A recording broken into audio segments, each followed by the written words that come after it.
You're now listening to Sound Talent Media. Check out more shows at soundtalentmedia.com.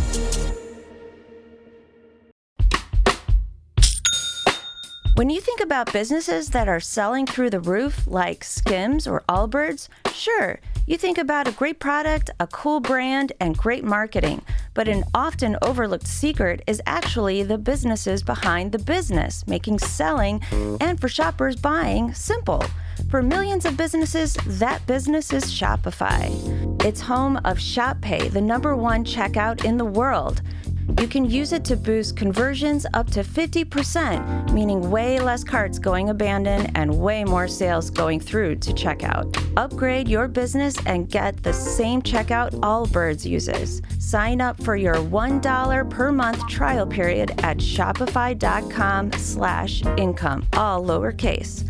Go to shopify.com/income to upgrade your selling today. Shopify.com/income.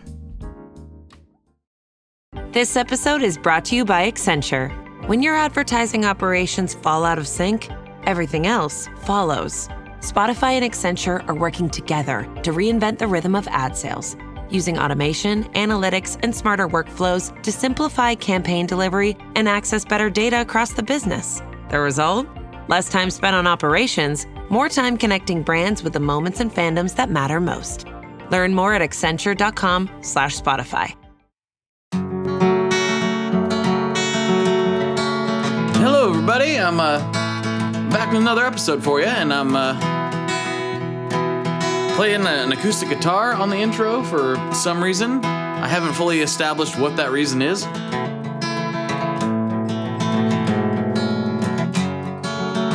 So maybe I should stop. Anyhow, I hope you are doing well wherever you are. I truly, truly do.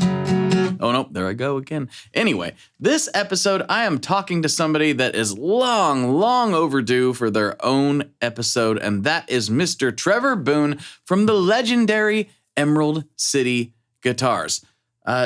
Honestly, he's a Pacific Northwesterner.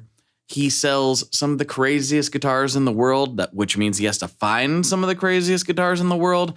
He's a super rad dude, and we have been like 6 degrees of Kevin Baconing for a long time. And I'm really stoked to talk to Trevor, to get the whole story about Emerald City, to get his details, because honestly, I didn't know them. And I think you guys are really going to enjoy this story. It's really it's a family business. It's such a cool tale, and Trevor is such a cool guy, and he's doing really cool stuff. And like me, he cares about this weird little chaotic industry that we have, and that's what makes this whole thing go around. And if you're not familiar with Emerald City Guitars, well, Google is your friend on this one, because me explaining it is not going to do it justice. So hit that Google machine and check out Emerald City Guitars while you're enjoying this episode. I think that's the best move. All right, here we go. Let's get into this one with Trevor Boone.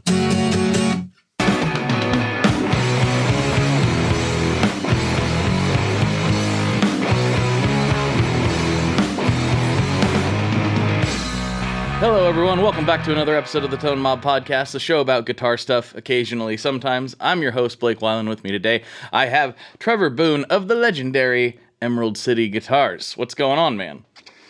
Hanging, man. Honored to be here. I was just telling you, I'm finally seeing the shred shed for the first time. I've done only earbuds, and it's cool to see it in real life, kind of, right? Yeah, it's here. It's here in real time. It's literally a big shed in my backyard. I've heard a couple episodes about kind of your journey building it and some of the trials running into it. But dude, it looks great. Thanks, man. Thank you. Yeah, I am. It's one of the things, like, we have regrets. We have things we kick ourselves about. This is one thing I'm like, good job. You didn't know how important this little building was going to be to your future career when you started building. I literally started building it because I thought I was going to do like home brewing in half of it. And then I got out of that. Like, I was only in that for just like a little while. I was really into it for a short time. Like, yeah, I'm going to put a whole setup out here. It'll be great. And then just kind of lost interest in it. And I'm glad I did, because there's absolutely no room for that. Yeah. So that would have been bad. I kind of grew up with my bedroom was always some type of shred shed, and then worked in recording studios for a long time, ran a studio, like a full build out studio at a house I was living out with some guys. And it's like, when I stopped doing that, I was like so overwhelmed with it all and so obsessed. I'm never going to have like a setup again. And I started to finally put a room together in where I live now. And then we had had our first daughter, and right about the time I was starting to put up hangers, we're like, no, this is going to be like princess land. So the guitar hooks went down, I'm shunned into the guest or spare room, and, guitars are all over the place. But hearing you talk about this over there, I'm like, man, maybe there might be enough room in the backyard to do something. But I'm kind of in princess land right now, but a shred shed sounds really appetizing. So yeah, it's one of those weird things. It looks way bigger than it is. Like because the ceilings are so tall, it looks really big. But it's actually how tall only are the ceilings? So the walls are 10 foot, and then there's a 12 pitch roof on top, so it's vaulted. So I think drums, it's like right. That's what I was thinking originally, and that's literally never happened. But that was the plan. I was like, oh, give me a lot of ceiling height to record drums. It'll be cool. But I never did it. And now it just it's about 300 square feet, 305, I think. That's perfect, man. Yeah. And so, but it feels way bigger than that when you walk in because it's so tall. So, yeah. Anything nice. bigger than that, you have a guitar shop, right? My family thinks that I do. I'm like, if I did, this would be the world's worst guitar shop because nothing ever comes out. Things only nothing's come for in. sale. Yeah. Well, speaking of shops, let's talk about the shop. So I want to talk about your journey. Like you started out, when did you start playing guitar, and like how did it lead? Let's go way, way back to, and then way back. Yeah, up to now. Yeah. So, I mean, I was completely raised by wolves, like old musicians. My dad was a hippie back in the day and moved to Seattle with kind of rock and roll dreams. And he was in some kind of club bands back when you could kind of make a living in your 20s doing that. Had some no success money-wise, but had a MTV video back in the 80s with some hair metal band, that was dripping in hairspray, and but made no money. And my mom cut hair. She worked at like kids salons, and then when I was younger, just cut hair in our little kitchen, basically, a bunch of gals that had like Madonna haircuts, smoking cigarettes. And I was like, there was just guitar players everywhere. And I was the kid like raised in front of MTV, like sitting 6 inches from the TV. Seriously, like, I mean, that was my whole life. And my dad did the whole rock and roll thing minus the success, right? And he ended up, he got sober in the early 90s when I was like 5, and going, what am I doing? I got 2 kids. What's next? We were living in a little house, literally like food stamps. Like he was like the guy playing like dusty bars. Like my mom was cutting hair in the kitchen, and he was managing guitar shops around Seattle, and ended up getting my mom cut hair for the editor of the Seattle PI, the newspaper. He's the chief editor. His name was JD Alexander. And I remember going with my sister and hanging out in this house, like while she cut him and his wife's hair, and they were chain smokers. And she cut his hair probably like the most like, everybody else she was cutting their hair was like people in the neighborhood and stuff. And he was like, they were like legit folks I don't know how they met, but it was like, they'd always give her like $100 on Christmas for gifts for us and stuff. And we're really generous people. And my dad, once he was sober, decided he wanted to open up a guitar shop. The idea of like kind of a secondhand, funky Silvertone harmony stuff, put together a business plan. I remember this book. It's called Starting a Business on a Shoestring, which I have the exact copy in my room. I remember it floating around my house. And he wrote a business plan, presented it to them. They gave him a $20,000 business loan, which, I mean, more money than we could ever imagine, and enough to get like a lease locked in, fill up the shop. And I was 7, and like I mean, totally like family business. Roughly what year was this? That was in 1996, so 30 years 96. ago. Okay. And I was like the kid at the counter, and with that, it was just guitars were, music. My dad was so influential as far as music. I mean, I was about that life, man, since I can remember, from it was all the books I read in school were all like, Kurt Cobain or The Dirt and stuff like that, The Doors, all the movies I watched, everything. First thing, I couldn't wait to, I mean, I wanted to be a drummer at first because guitars, I think that's kind of natural. Like there are guitars everywhere. I was like, I want to be a drummer, and had no, like, really didn't go anywhere. I don't think we really could afford a drum set at the time. But the deal was I'm right-handed, so I'd always hold a guitar upside down lefty. And it was like, there's like When That Thing You Do came out, that movie, it was like, I blew my mind. I just would cover the songs in the garage with the upside down guitar. They'd go, do you want lessons? I got it. Like I just, it was hard for me to like connect with guitar because of that. And then when I was 12, I got a left-handed guitar, and it was like changed my life. I mean, it just was like that. It solved all those issues. Drums, never thought about it again. And just like fully into guitar.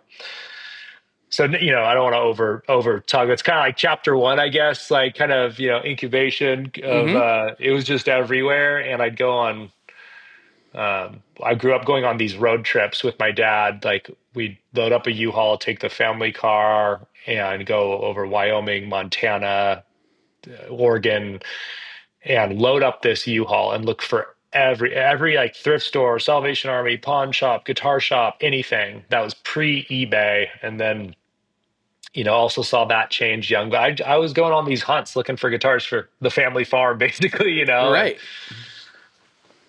That's kind of chapter 1, man. And then just like, the everything else that comes with music. After that, I worked in recording studios. I played in bands. I toured with bands. I fronted bands. Everything in my life has been like music. And I had odd jobs from catering to this and that and little things, but it was always family shop. I worked at Guitar Center when I was 18 just to do something different. Like I was living kind of close to one in this house, but I was working at the shop on weekends still. I don't think they knew that, but so just in it. And I could go on, but that's kind of like the beginning, like kind of early childhood, what it looked like for me.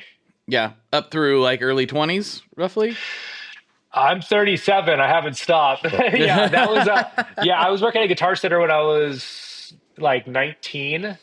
And after that, I basically worked at Guitar Center because I knew you could get an employee discount. And so I worked there for about a year, and it was cool because I went there and I was like the rock star on the floor. I knew all this stuff, so I had all my certifications. I was like #1 salesman, and 18, 19. But I was just like buying stuff from Universal Audio and, Rhodes and everything because a couple of the guys there had lived, that I knew there had lived in this house in Seattle, and they had fully built studio control room, everything. And I was planning on moving in there, and I had so much gear stashed in this like funky house that I was living with these guys, this like kind of party house. I had big tape machines, like 2 MCI one. I mean, like so much gear, dude. I was a gear junkie and kind of everything I was, but I was like, as soon as I got my license, and kind of my whole life has not stopped, but when I got my license, it was like Craigslist nonstop. I'd buy stuff, flip stuff, get stuff. I was obsessed with recording gear and guitars and amps, effects, tape echoes. I mean, I remember being like 15 and getting rides from like older guys, 14, 15, getting rides from older guys into Seattle to buy like a keyboard because it was, knew I could flip it and make $100 kind of thing. Like super, super scrappy, and it accumulated a lot of gear from just buy, sell, buy, sell, buy, sell. Well, and your dad was doing that basically just in a store. He was, and there was some of like the shop has changed so much, the industry has changed so much, and he worked in a few different guitar shops, managed them in Seattle back in the heyday when like guitar was number one, right? Every song you needed a guitar, and he did take me and introduce me into a lot of this kind of scavenger hunt stuff. I mean, those are prized memories, but like it was more like open the door and people were coming in. There wasn't as much of like kind of get dirty and get out there. And I had like a knack for that. I loved it, man. I loved like freakiest place I could. I mean, I've, you can imagine gearheads and musicians were all the craziest people on earth. And, it's led me to some pretty sketchy places that I never should have been, when I was a kid trying to buy whatever PV-160s and Roland Space Echoes and places that I would never let my children go near. Yeah, exactly. But anyway, so that just kind of, I refined it a little bit, and but that was. I was really into the studio thing for a long time. So I'd work at the shop until 6, and I'd go to this studio called, at the time, mainly Fastback, and then a home studio I was running, and then some other stuff. And I'd basically be out till 2 a.m. and do that 7 days a week. Like I was obsessed. It was work at the shop, make some lunch money, and gas money, and then head to the studio. And I wanted to engineer and produce. I was so geeked out on it. I and tech like knew I was good at getting tones and the gear and achieving that. It was like, but I definitely recognize the technical boundary of just like, man, there's cats that are, you know how it is. It's why I decided to quit touring and pursuing that. I was just like, okay, like that's what, elite looks like. And I just went, I got sick of being on that side of the glass at some point. Went back to playing music way more. Mm-hmm. Did that, played in bands, fronted bands. One that was really a cool band in Seattle, a West Coast area, called the Haulers with Frank Gross. He's my guitar player. Oh, Frankie and I grew up. He's like, one of my best buddies. And so he was playing the band. I had recording with him next week. So awesome, man. Yeah. Dude, Frankie worked at the shop. His dad did too. And he is like, he's a success story. I love Frank dearly. And we talk like, it's almost like walkie-talkie. He's like, what do you know? What's going on? What'd you get it? What'd you get it? All day, every day. It drives our wives crazy. But anyway, so Frank and I played in a band that had kind of it was a legit band. We were on radio stations. We were kind of like talking to labels, but we were all like 8 years too late into it. COVID hit. And by COVID, kind of hung up the hat on like really hitting stuff, and the shop got I just got so busy at the store, and now 6 years later, Mm-hmm. that seemed like I just threw up a lot of info, but maybe you can pick that apart. Yeah, that's what this is for. So I'm curious. So I'm looking just as an outsider, what Emerald City is known for these days is a little, at least in my perception, tell me if I'm wrong, is a little less of what it started out as, is like Silvertone offbeat things. You're like one of the people that, if, insert collector here says, hey, I'm looking for this thing that's real hard to find. You're one of the people on the list that gets that information and oftentimes digs those treasures up, which is a different vibe than like quirky Silvertone and stuff, which are cool. And I love that stuff, but it's a different world in some ways. It is. And again, like I would just try to absorb when my dad came home from work when I was a kid, especially when I was like off to the races with like guitar. I was just like, I had to know everything. That's how I've always been. When I'm into something, it's like, I have to know everything. What's the best? What's the worst? So I was always like intrigued by the mythical burst or the dumble. And, we didn't have that stuff. Back then we had really cool stuff. It was always funky, awesome stuff. So that was like my baseline, but I was always curious about that. And started kind of chasing it super young. Like I was really young when I was selling these bursts. I think, my dad, we got our first burst as a 1960, and he ended up doing a trade with a guy.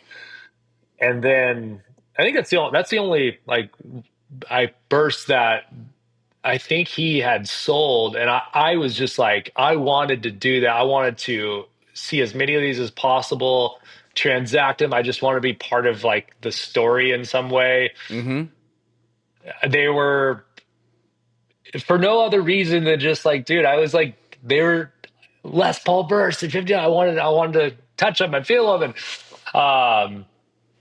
And ended up like pursuing them hardcore at a young age. Guys would think I was out of my mind. And somehow I convinced some guys to trust me on them. I stand by everything I knew about them. I knew, when I was a kid, I was like, I was the geek about that stuff. I had all the books, all the stuff.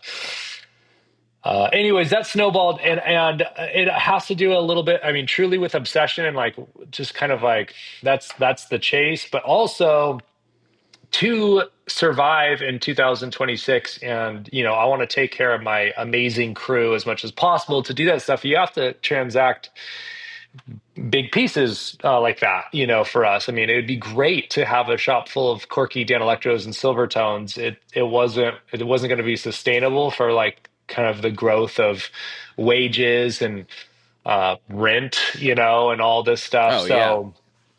It was kind of a mixture like, man, this is a way to survive, and come on, like, how fun. If I still love both. I try to water both gardens.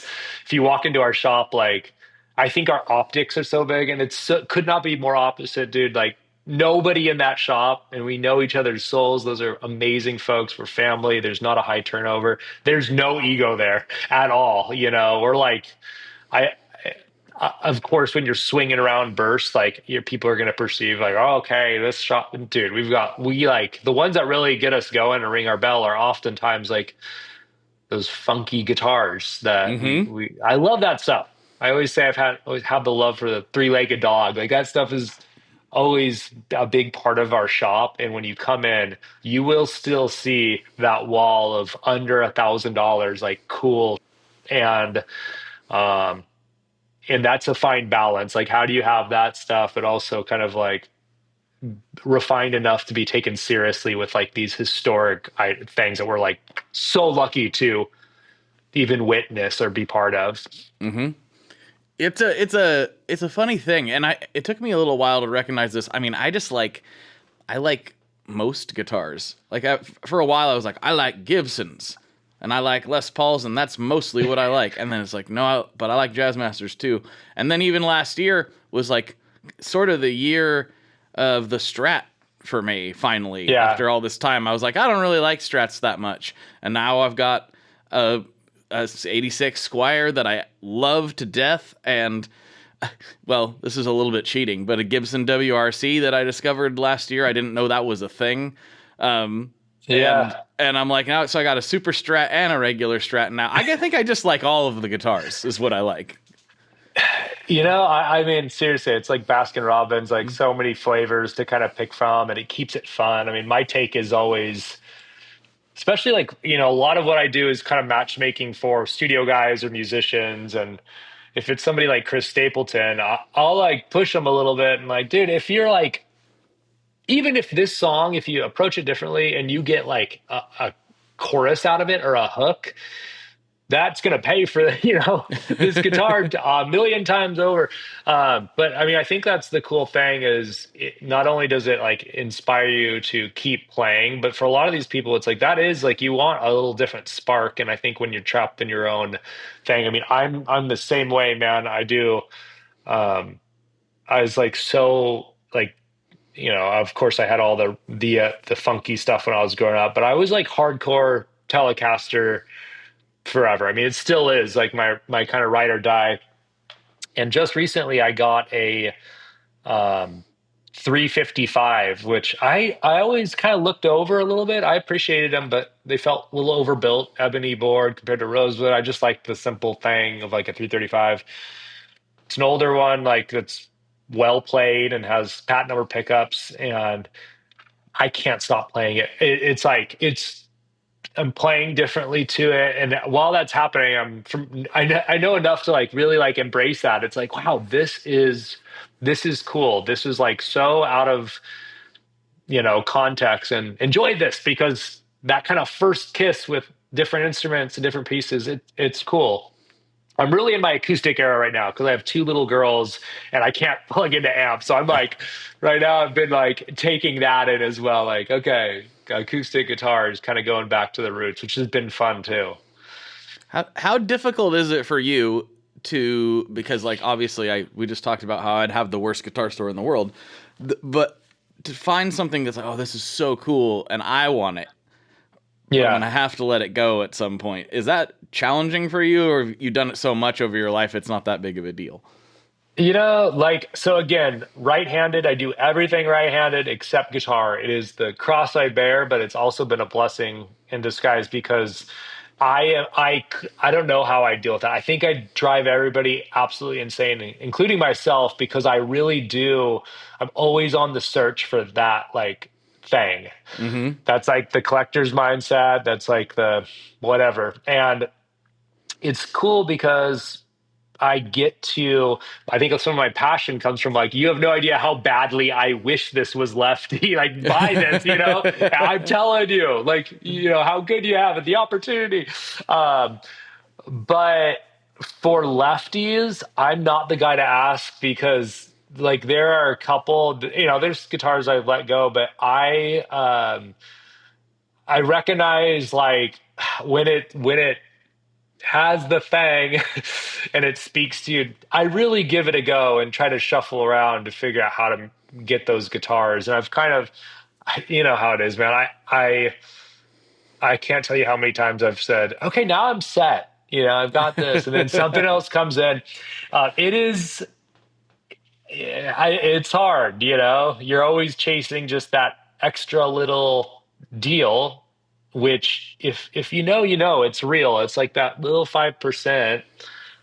Yeah, like somebody on stage going to notice it from 200 yards away. No, but again, going back to like, if it makes you feel something, like that's real. And I could talk myself into buying something all day, man. So. Amazon Health AI presents Painful Thoughts. Why did I search the internet for answers to my cold sore problem? Now I'm stuck down a rabbit hole filled with images of alarmingly graphic sores in various stages of ooze. I can clear my search history, but I can never unsee that. Don't go down the rabbit hole. Amazon Health AI gets you the right care, fast. Healthcare just got less painful. Visible puts the ultimate wireless hack in the palm of your hand. With unlimited 5G wireless data and hotspot designed to keep you connected, powered by Verizon's 5G network. And no contract holding you back. Plans start at $25 a month, or get the premium Visible Plus Pro plan and save $10 on your first month when you use promo code HACK. Make the switch at Visible.com. Terms apply. See Visible.com for details.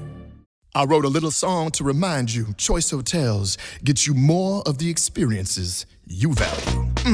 The Cambria Hotel's got it all. A rooftop bar, have a ball. Cocktails up here feel just right. Is Cambria amazing? All right. Bring a date, your team, or even your mom. Book direct at choicehotels.com. See you on the roof.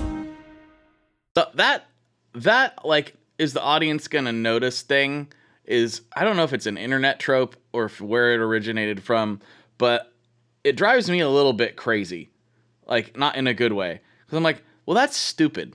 Like the audience doesn't know. Yeah, they do, because if you're playing with like 5% more energy, they can tell. Like and they don't necessarily know where it's coming from or why. But you do, and if that look good, feel good, play good, man. I mean, yeah. Somebody told me about like I don't want to misquote it, but they did kind of a test with like classical players and like went from like modern pieces to all these historic pieces and like showed kind of the audible difference.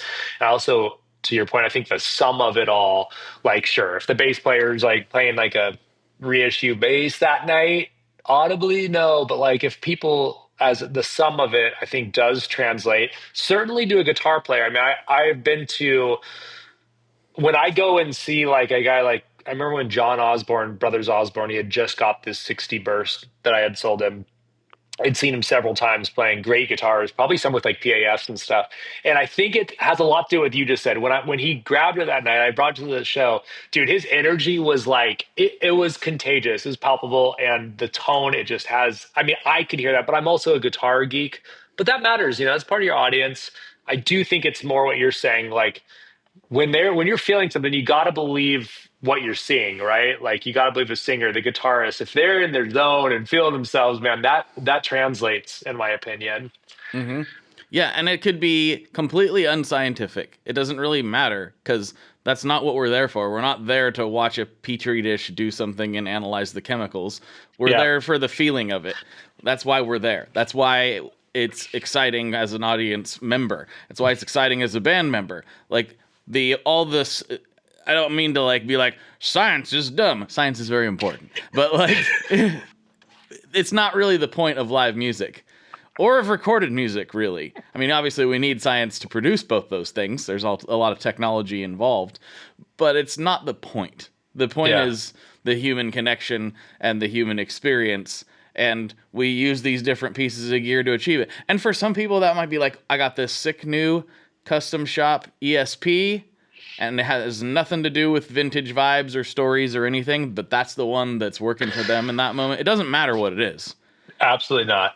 No, it's just, does that make you feel and play the way you want to feel and play? Yeah. That's really all there is. I couldn't agree more. And I think that's an important point. You don't need a burst to get, make your, it's just like what fits the application and what moves you, man. Like, playing an old guitar, I mean, a lot of my guitars are like, I don't want to cuss on this, they're messed up. And I've never, like, people always ask me, like, what's up with your Vibrolux? I'm like, dude, I've never opened it. Like, if it's mine, I'm just like, does it feel good? I have to give guys measurements and stuff all day. I don't care if I have guitars I bring on, like Guitar V, that are a couple $100, man, that are just like, they just do something. They're fun to play.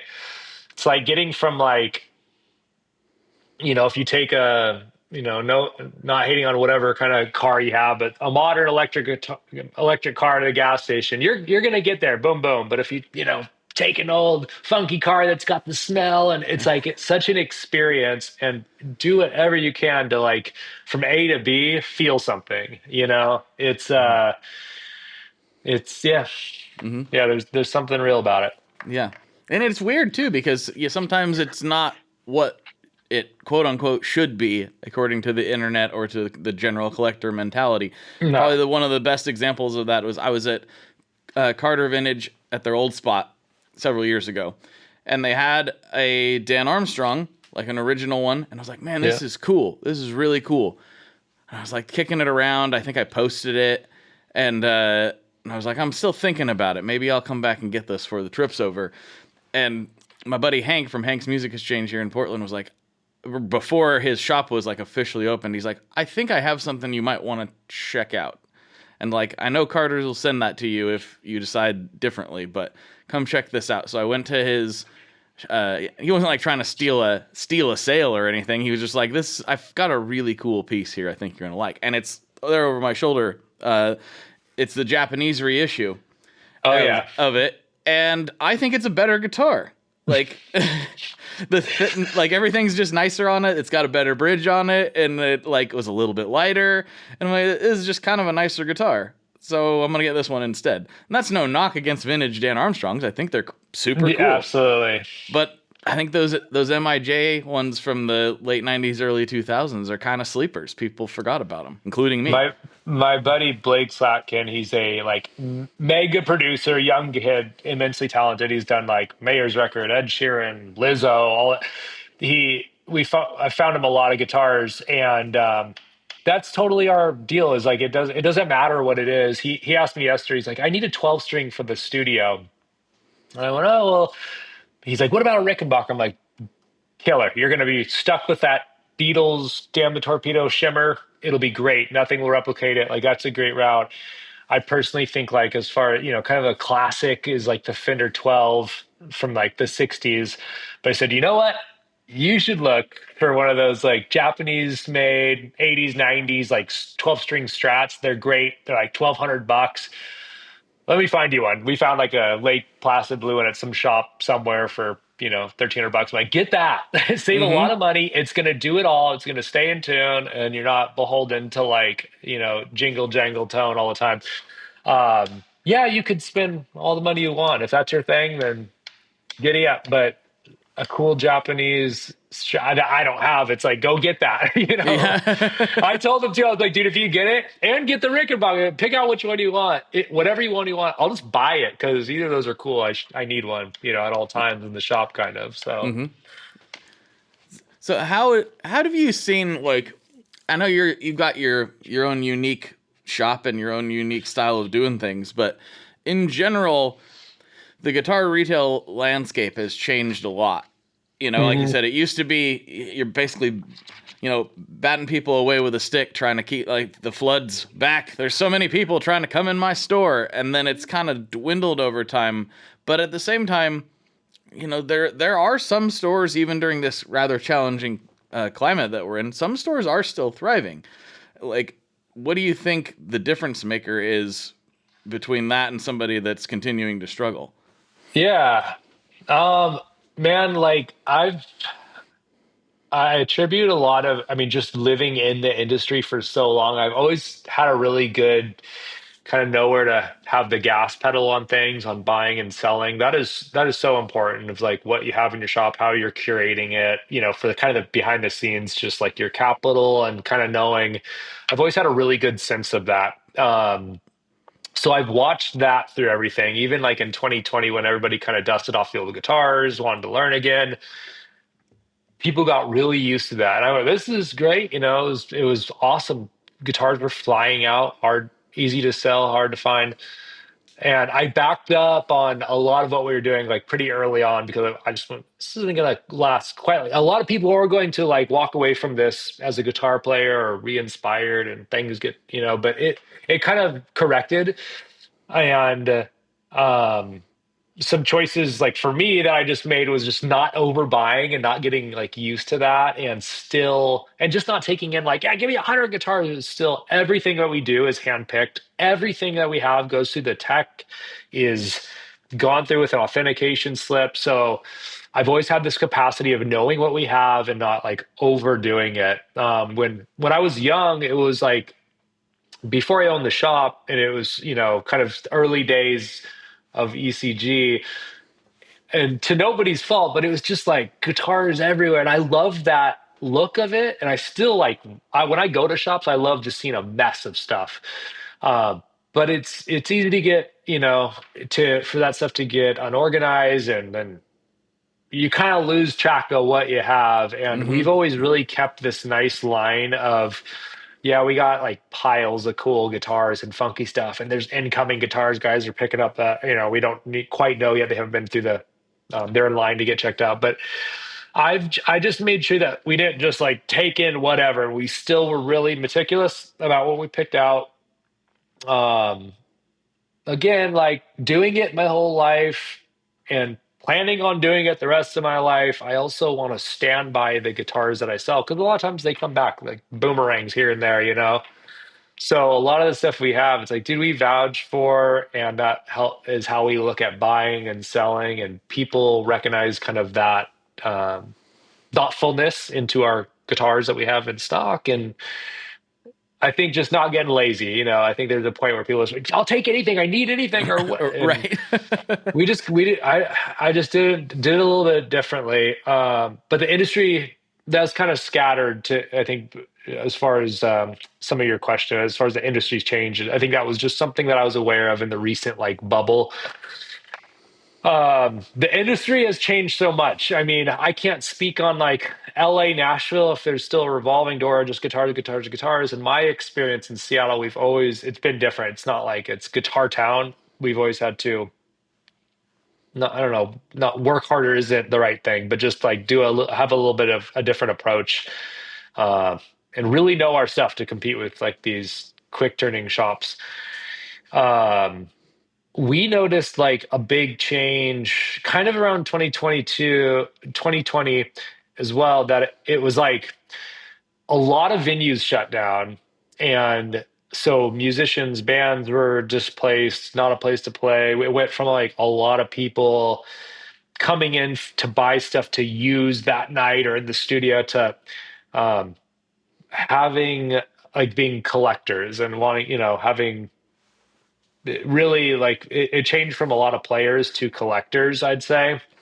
And that's a whole different species, right? Like from people who maybe like you and I were saying are just like, sound good, I'm going to use that for this song in the studio, to like, okay, can you tell me about, exactly this, to it really like protect their investment and stuff. So we rode that again, like being really hardcore on authentication and details. I mean, that's a huge thing. We have weekly meetings, and it's like it's always like just kind of like our 10 commandments of the shop is like hardcore, man. And we're really good at that. I take a lot of pride in that. Is like our team, Tyler Geske is a godsend, and together we all have these discussions. We look at the guitars, our resources that we've accumulated, that are ours, and notes and pictures. We put a lot of energy into representing stuff accurately.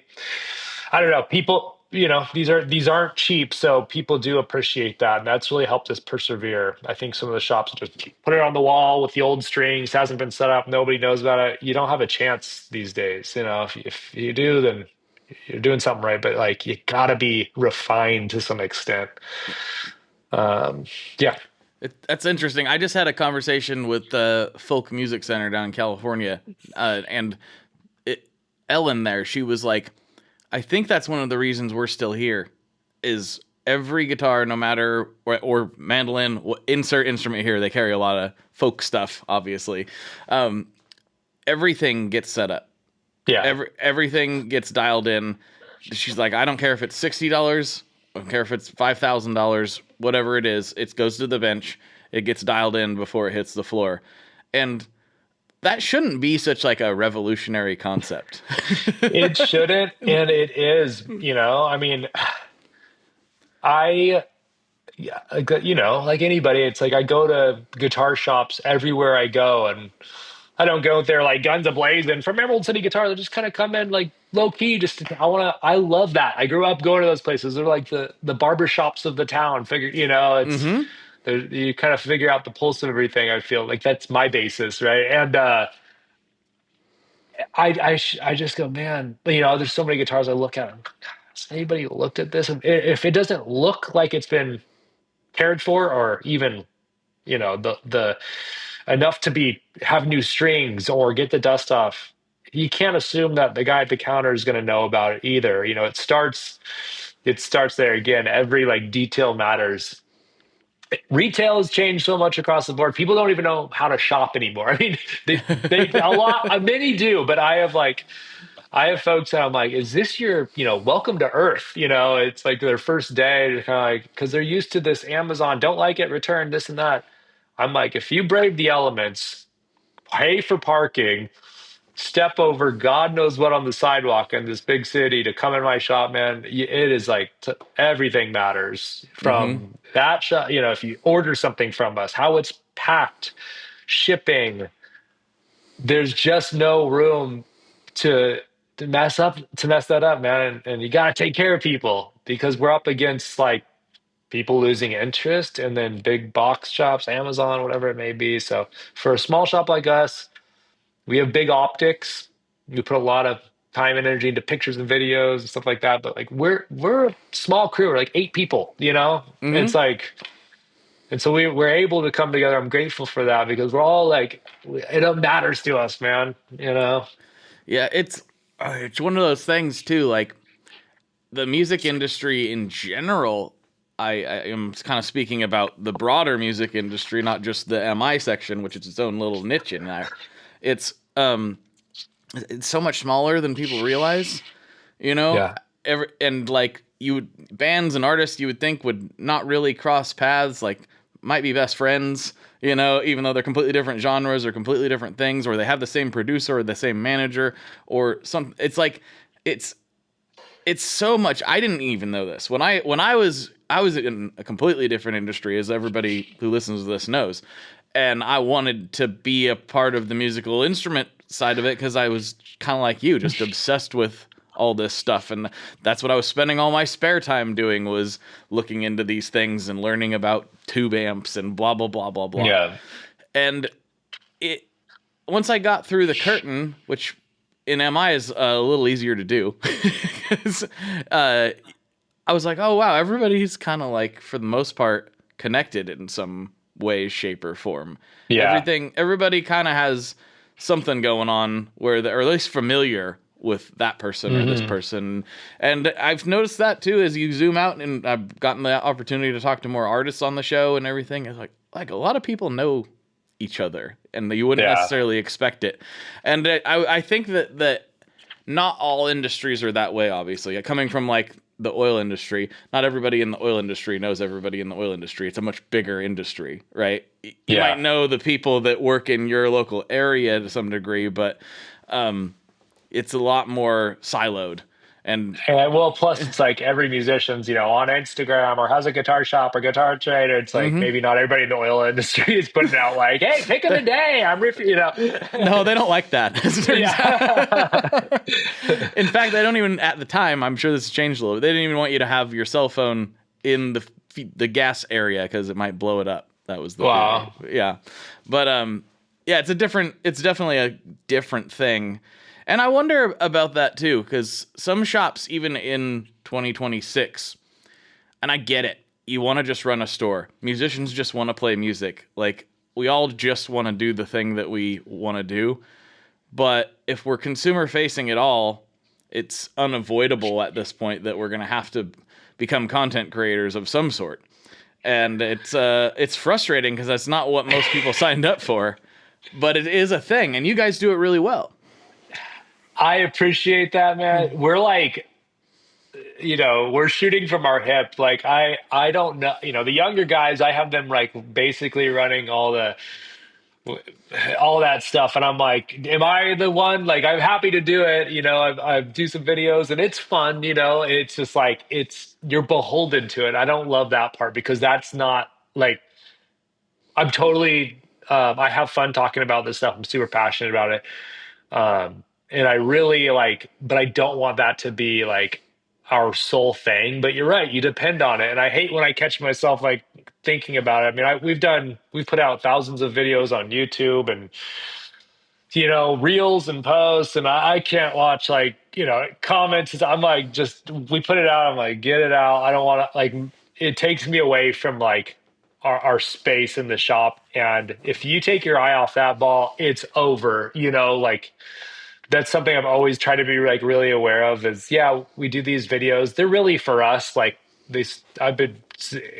stuff that I personally doing my whole life. I've shared with my old man that are like sacred to me. Having Ken, who does our video stuff. It's just him and I, and I've known him since we were kids. This all started like our travel stuff from like, hey, you want to call me? You know, and if people dig it, they love it. But it's like, it's bizarre, you know? But we have fun doing it. You have to do it. We had this deal happen like a couple weeks ago. It's the second time it happened where all our Instagram and like everything Meta went down. It happened before, had to go through all these like call a friend, took 2 weeks. It's so frustrating. Yeah. It happened again. And both times the same thing happens. You go down and you're like, it's like shock. And then you're like ashamed by how much it's bugging you. You're like, it's a thingy on my phone. Like, what is it? You know, but it matters because, you know, it's so much of your reach. And it's like, there's like 2 days of like the sky's falling.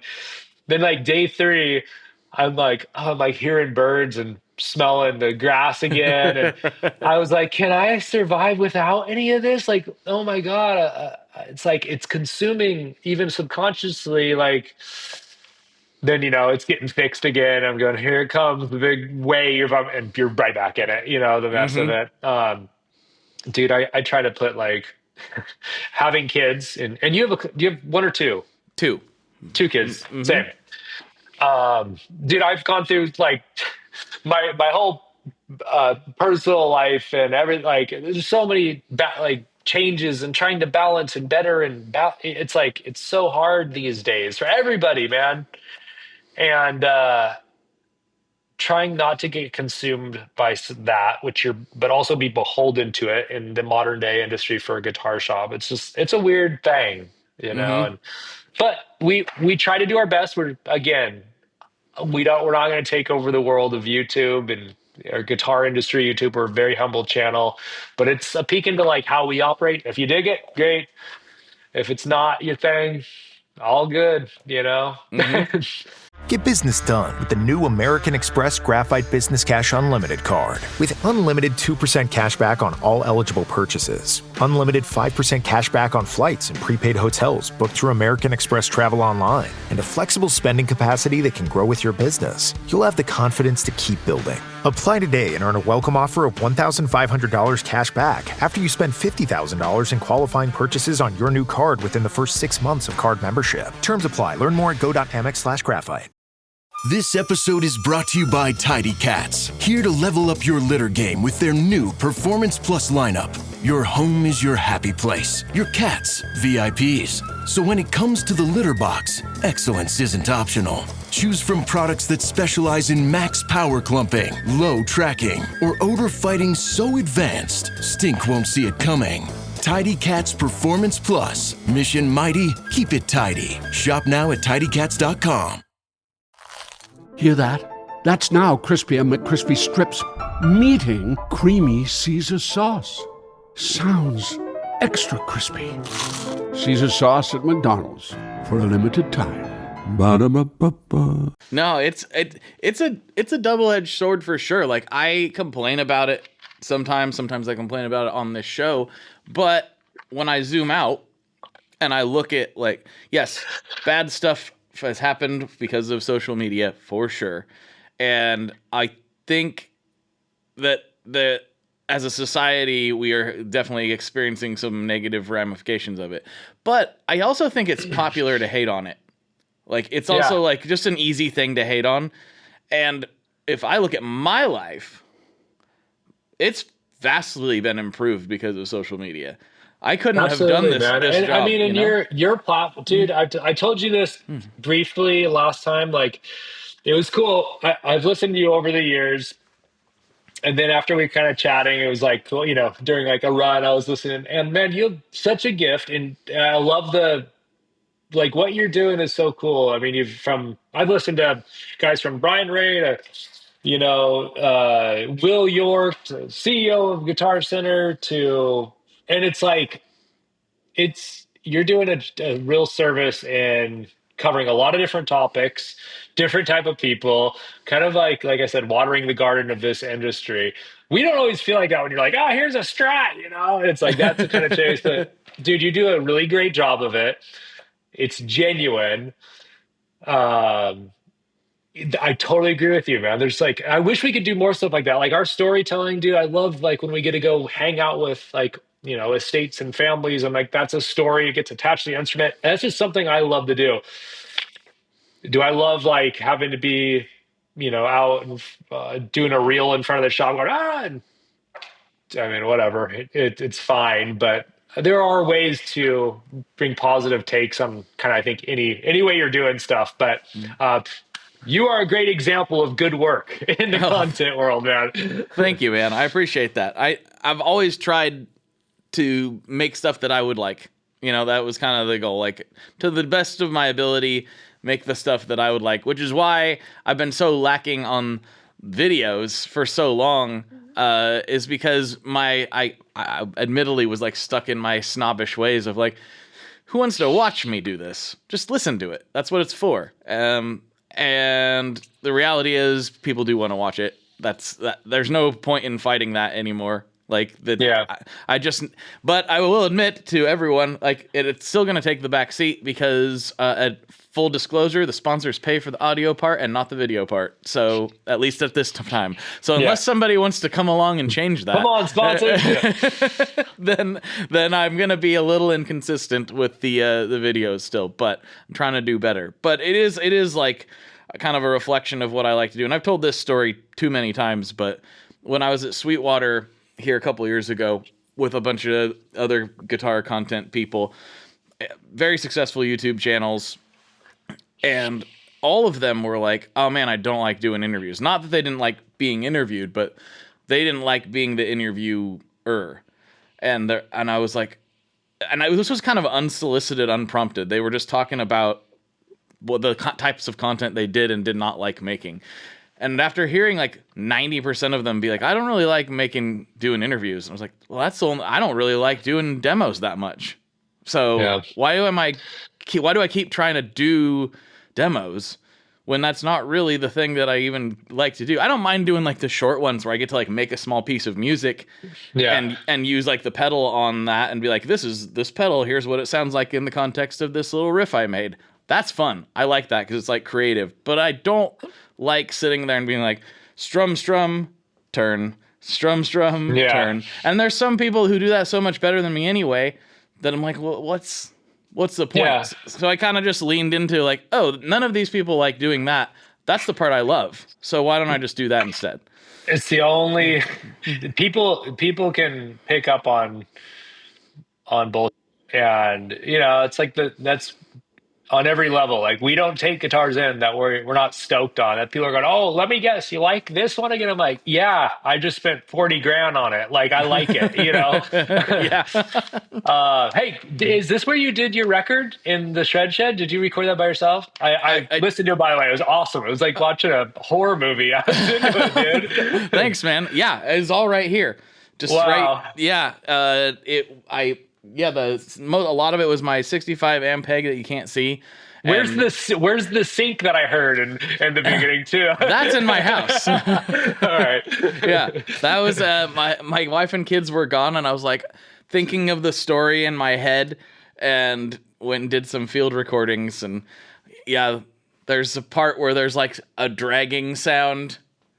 Those were some old rubber boots I had in my trunk that I forgot were in there, and I was like, oh.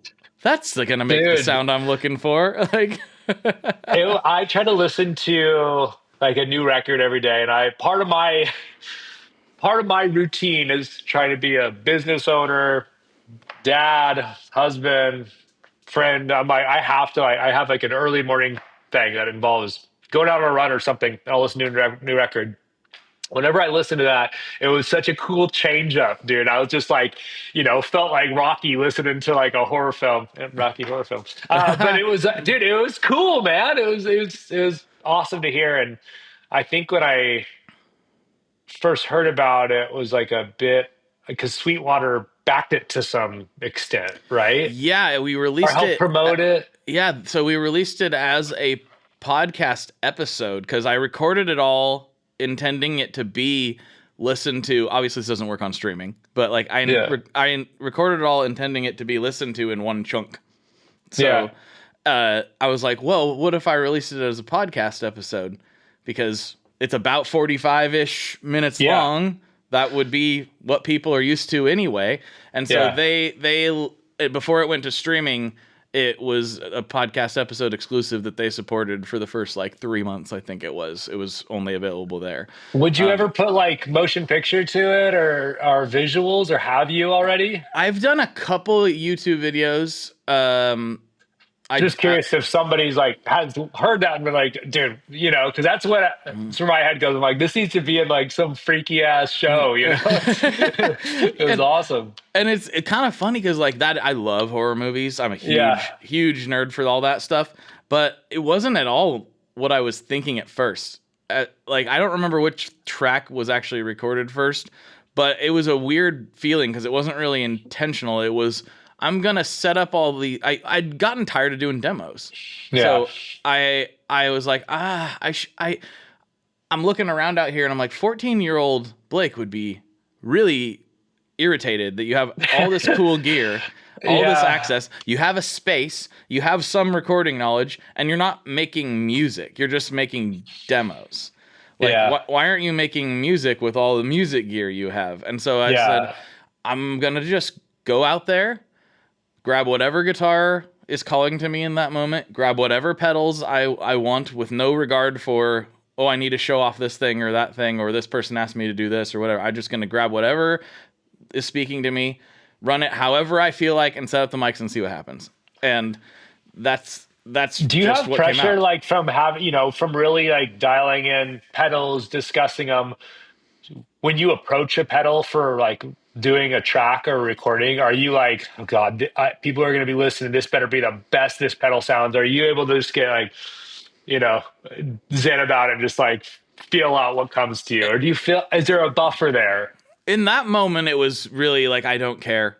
Cool. I love that. Yeah, it was like, I'm making what I'm making. And what was really encouraging is that I wish I could remember what the first track was, but when I got done, I sat back and listened to it, and I couldn't believe that I did it. I was like, that's me?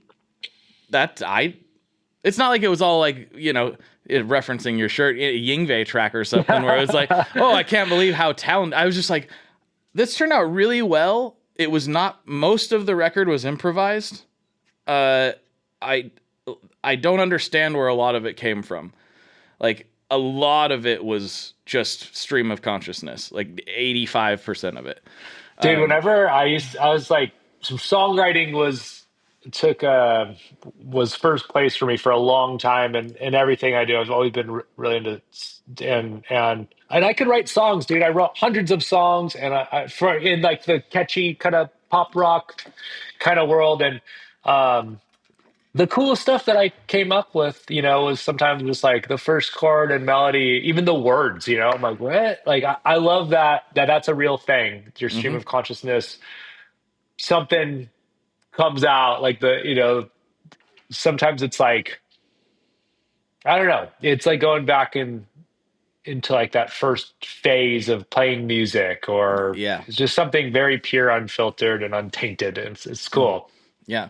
Yeah, and it was just surprising that it happened, because like all the other stuff I've ever written has been much more structured and planned out. I mean, maybe not planned out because like the melody sometimes just hits you, but then it was like, oh, okay, let's take this and actually intentionally form it into something versus, whoa, what was that? Yeah. Like, I don't know where all that came from, but I like it. Yeah. And it turned out really groovy, man. Yeah. Thank you, man. I kind of want to get back to doing something, maybe not in the same exact vein, but I don't know. I've had an itch forever to do like a country record, because that's like what I grew up doing. Yeah, man. So I don't know if that'll ever happen or not, but I got kind of an itch to do it. That'll be a different process, of course, if that happens. I was talking to my buddy about doing a fake country record with an artist named Luke Casey, like Luke Casey boot, but see if anybody picked up on it. I did. My buddy Darren Jones and I, the last recording project I did, man, we was really cool. It was a country. We did like 3 tracks at this awesome studio called The Vast, and it was so fun, man, and totally different than like the stuff I had recorded in the past. I'd played in some like kind of country-ish Americana bands, but it was fun, kind of stepping into those boots, I guess you could say. Yeah, those boots. Yeah, that's my roots. I mean, I grew up listening to all that stuff, and then I love the Tombstone shirt, because that was my favorite movie growing up, man. And I grew up like my first obsession, and again, there's so many videos of me with cowboy boots and spurs singing Garth Brooks. Yes, that was like, I got to meet Garth actually, and I showed him a video. It was for my mom, because she was the one behind the camera when I was a kid, singing Friends in Low Places and Rodeo. And when I met Garth, I said, I got to show you this. My mom I promised her I'd show you these videos, and he was so cool. He FaceTimed my mom.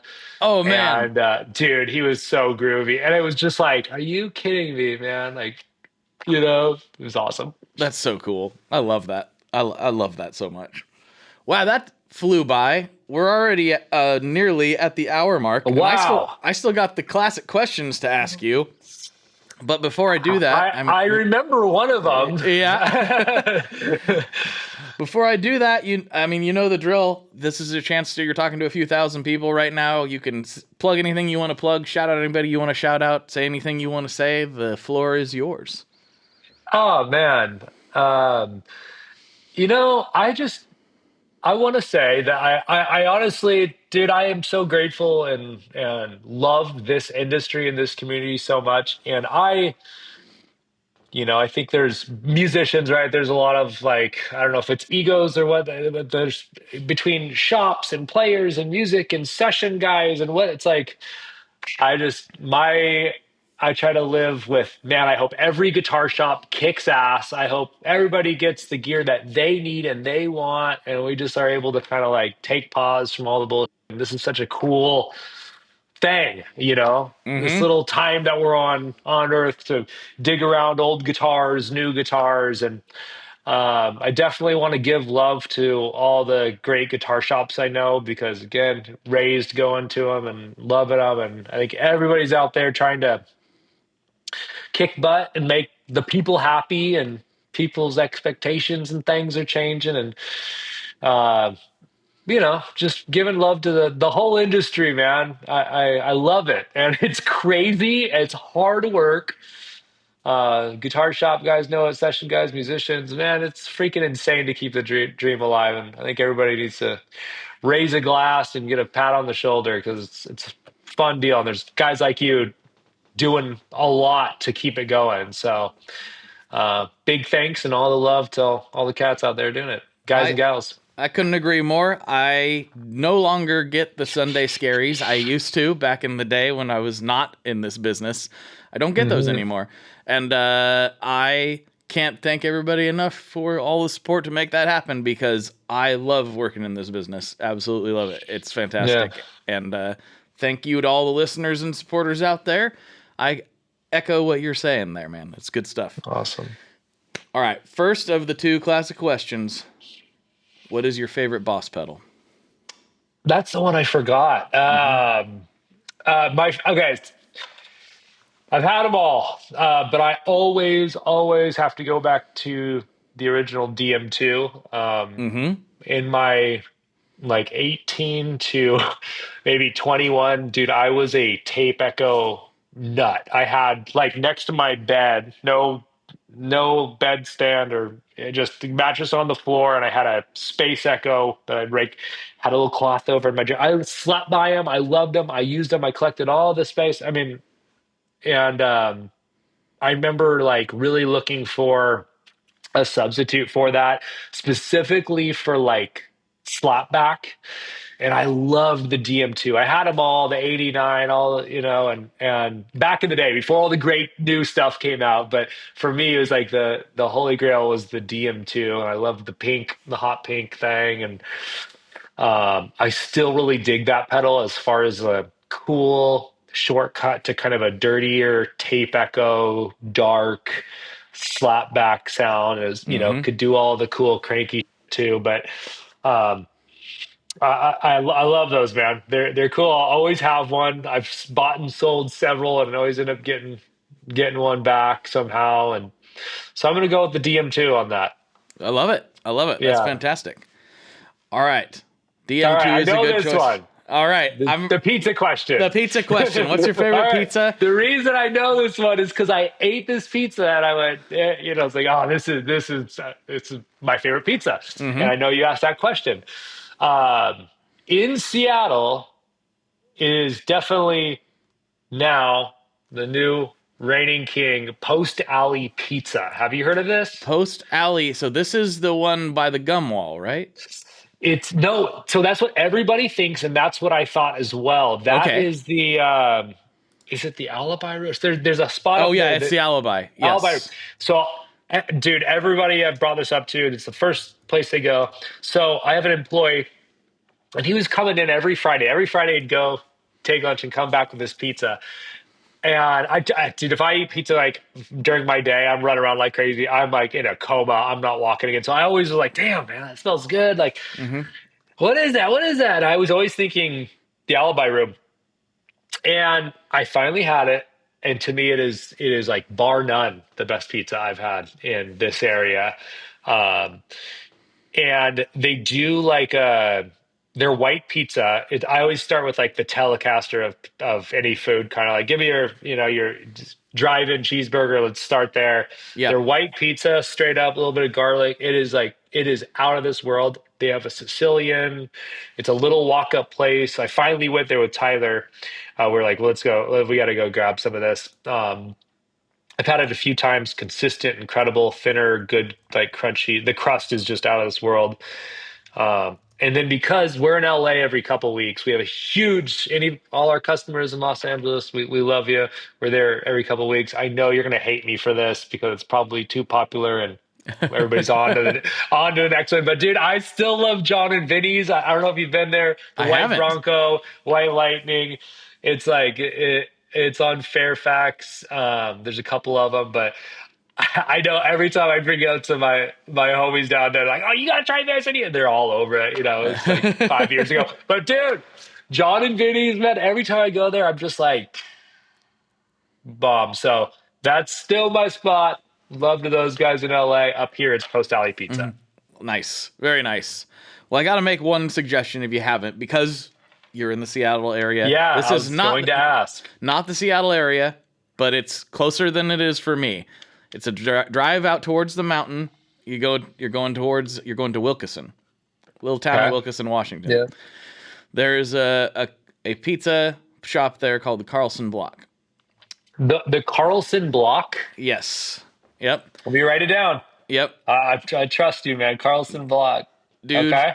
It is so good. What slice do you get? Well, so it's it's not really a slice shop. It's more of the whole thing. Yep, they've got a lot of different options, man.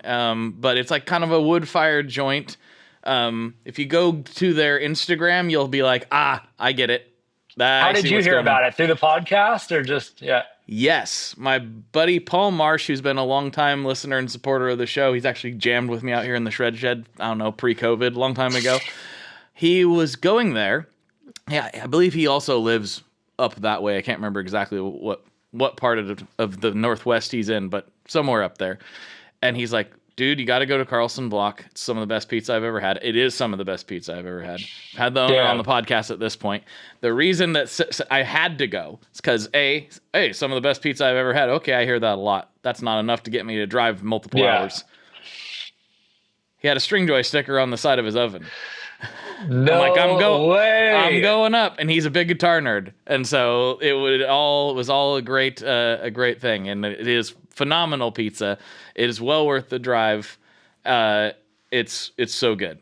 You should take the family out there. I have it written down, Carlson Block. And last thing, can I give Stringjoy a shout out on a cool story I have about them recently? Sure. Yeah. So first off, I'd love to chat with you because I'd love to get those strings in. We're like, dude, we're so basic. I'm like, I try to do less and less lean and mean, keep like the Marbreads of accessories in, Dieterios or anything. But everybody asks for those, so I'd love to get them in. But I did something interesting. So I had we've done a lot of, not a lot, but several D45s. So D45s, holy grail of Martin, 91 ever made, pre-war. As far as I know, there's probably 45 out there. Maybe half of those are in good shape and a few that are in excellent shape. And I've had two of what I would say are the cleanest ones on the planet, three of them actually. And so the last two that I've had, I went through this deal trying to find, like, they are the most responsive guitar. Like, I'm a big Gibson guitar guy, almost more so than a lot of Martins, unless you get to this like certain period of Martin, there's just no debate. D45s are not only like fancy, there's reasons because of their build, but they are just like a Steinway piano, so responsive. So I thought, let's do a shot. Let's like figure out the best string on a D45. And so we did this with a couple different guitar D45s and a 0045. And I will say we did a coated and we did a regular.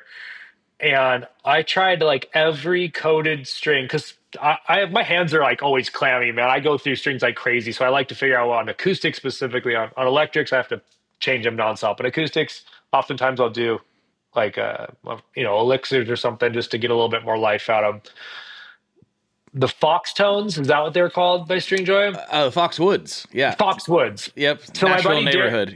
My buddy Darren Jones, out in Tennessee. Shout out to Darren Jones, amazing guy.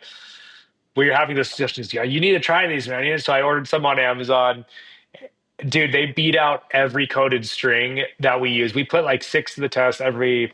I don't want to. Anybody, but we tried them all. The Foxwoods were, to me, as far as putting coated strings on a D45 is maybe sacrilegious in some ways. So I was just kind of curious, like, what is going to do that guitar this at the very, like, I mean, the most acoustic guitar you could ever apply it to. And dude, the Foxwoods rocked. They sounded true, traditional, felt amazing, and I went, all right, man, they're the new kings as far as coated strings, in my opinion, on that level of instrument. So shout out Stringjoy, you guys nailed it on that.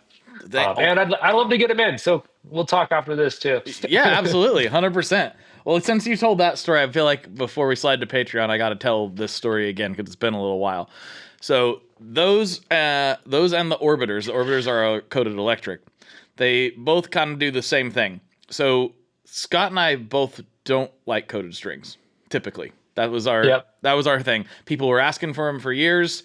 I just wasn't into them for various reasons. The flakiness. I always said and I know there's other versions, but at the time when people were more asking for us, that was less common. I was like, they feel like playing hot dogs. Yeah. I'm not interested. If I wanted to do that, I'd play flat wounds, which is a totally different vibe. And so I was just like, I'm not that. I don't want to make coated strings. I don't want to do it. Yeah. And so we talked about it, and we finally figured out, okay, the way we make strings, we wrap things really, really tight. And it's not that other people don't, it's just that we're a little extreme about it. So it's pretty intense. And we're like, what if we treated the wrap wire and made a string with it? And we're like, well, how are we going to do this? We'd rather not use PFEs if we can avoid it. It's just kind of we get enough of that in our system as it is. So maybe if we can avoid that, that'd be cool. And so we found a way to do a hard enamel coating, much like a guitar pickup wire. So it's an enamel coating on the wrap wire, and then we make the string with that. So that's why it feels the way it feels. What we weren't expecting is what you experienced, which my testimonial for these was my dad's SJ200 that he got for his 40th birthday. The family all went together and got it. It's a very special guitar. Very cool thing. So I put them on there, and as soon as I strung them up, I was like, they're like louder. Yeah. And I wasn't part of the actual hands-on development process. It was kind of just talking about it back and forth, and the team made them. So then they sent me the first prototype set. I was like, they're brighter and louder than my uncoated strings. I was like, what? How did this happen? And to be honest, we're still not 100% sure, but the results are what they are, and that's my favorite acoustic sound. I love it. It's not for tailors, in my opinion. If you want your Taylor to sound really Taylory, then those will work. But I went I'm the same way. I would never put coated strings on anything, but there are guys like me that are people like me. Dude, I play guitar for 2 seconds. I'm like, my strings are rotting. I'm constantly wiping them down. I've just had clammy hands my whole life. Not cool. So I have to have acoustic guitars that just stand no chance. They're very responsive to the sound, and so I have to on a lot of these use coated and elixirs and whatnot. They're really glittery. They're really bright, and on some instruments it needs that push. It's cranking your Neve a little bit of high end on it. But on a very traditional guitar, if you're in a situation like me where you need something that's going to last a little bit longer, dude, we tried a lot, and the Foxwoods volume was there, the feel was good, but they didn't sound AI. They still had this woody sound to them. I was like, dude, it's got it. We were kind of all right. Sweet. So that makes me really happy to hear that, like, because sometimes, you can get your own little bubble and you're like, this is the way it is. But it's nice to hear other people who don't really have the skin in the game to be like, confirm, like, yeah, that your experience is accurate. So thank you, man. Well, thanks for doing that commercial for us. I'll go ahead and send the invoice over. Here you go, man. Send me. I need a pack for. I got an SJ right here. Look at this thing. Oh, dude, this thing has been through so much hell. I could probably never sell it because it's had such a long laundry list. But it is. It's like beautiful. One of the coolest sounding J200s I've ever played. It's a cool one. Just on the ground. Gorgeous, gorgeous. Thanks, man. Well, we will slide over to Patreon for some more nonsense if that works for you. Awesome, man.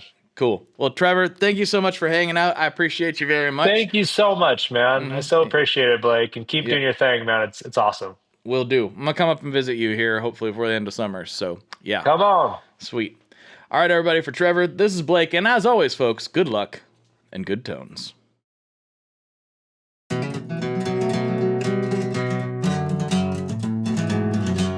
Oh, I'm sorry. I didn't see you there. Oh, the episode's over. Oh, we got to get to the outro. Oh, yeah. Well, hey, if you need more content, go over to Patreon, patreon.com/tonemob, where you can get a extended bonus episode with Trevor and I, where we talk actually more about guitars, more than aliens. Sometimes we talk about aliens over there. This time, that's not what we're getting into. So if you'd like bonus content and to help keep the lights on around here and to hear more details from Trevor, go over to patreon.com/tonemob, where you can get access for just $5 a month. And you'll also, let me say it again, get the ad-free feed as well. All right. Good night, folks. I will talk to you on the internet very soon.